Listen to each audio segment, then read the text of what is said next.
দিয়েছো, আমি তোমাদেরকে দুনিয়ার মধ্যে পাঠাইবার পরে আমি জানি তোমরা অনেক অন্যায় পথে যাবে, অনেক কাজ করবে, যে কাজগুলোর মধ্যে তোমাদের গুনাহ হয়ে যাবে।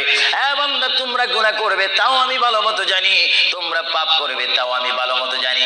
বান্দারে, পাপ করার পরে, গুনাহ করার পরে একাই কি মসজিদের মধ্যে তোমরা কেঁদেছো, রব্বানা যালামনা, বলেন রব্বানা যালামনা আনফুসানা ওয়া ইল্লাম তাগফির লানা ওয়া তুরহামনা লানাকুনান্না মিনাল খাসিরিন বলে বলে মসজিদে কেঁদেছো, আসরের নামাজ পড়ে কেঁদেছো, যোহরের নামাজ পড়ে কেঁদেছো, মাগরিবের পড়ে কেঁদেছো, এশার নামাজ পড়ে কেঁদেছো।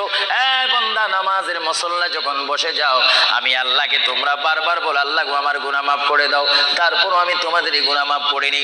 তারপরও তোমরা নিশি রাত্রে, মানুষ যখন ঘুমে যায়, তোমার বিবি যখন ঘুম যায়, তোমার ছেলে যখন ঘুম যায়, তুমি নিশি রাত্রে ঠান্ডা পানি দিয়ে ওযু বানিয়ে নামাজের মুসল্লায় বসে তুমি আবার যখন ডাক দাও, রব্বুল আলামিন, পৃথিবীর কোনো মানুষ আমার গুনাহ সম্পর্কে জানে না, তুমি আমার গুনাহ সম্পর্কে জানো। আমি এমন গুনাহ করেছি আমার বিবি জানে না, বিবি গুনাহ করেছে আমি জানি না। আল্লাহ, তুমি সব কিছু জানো। আমার প্রভু, তুমি আমাকে মাফ করে দাও। আমার আল্লাহ বলে, তারপরও যদি তোমাদেরকে আমি মাফ না করি, তারপরও বান্দা, তোমরা আমার রহমতের দরজা থেকে ফিরে যাইও না। আমি তোমাদেরকে হুকুম দিচ্ছি, ওয়ালাউ আন্নাহুম ইয সালামু আনফুসাহুম জাউকা, বান্দারে, যদি গুনাহ করে ফেলো, আমার রহমত থেকে মুখ ফিরিয়ে তুমি চলে যাইও না।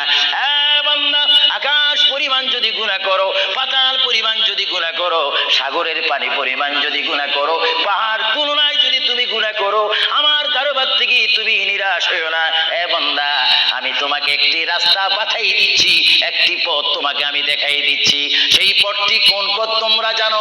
ওয়ালাউ আন্নাহুম ইয যালামু আনফুসাহুম জাউকা, বান্দারে, যখন তোমরা বরবাদ হয়ে যাবে, তখন তোমাদেরকে একটা পথ আমি তোমাদেরকে দেখাই দিলাম। সেই পথটির নাম হচ্ছে আমার রাসূলের মদিনা। জনে বলেন সুবহানাল্লাহ।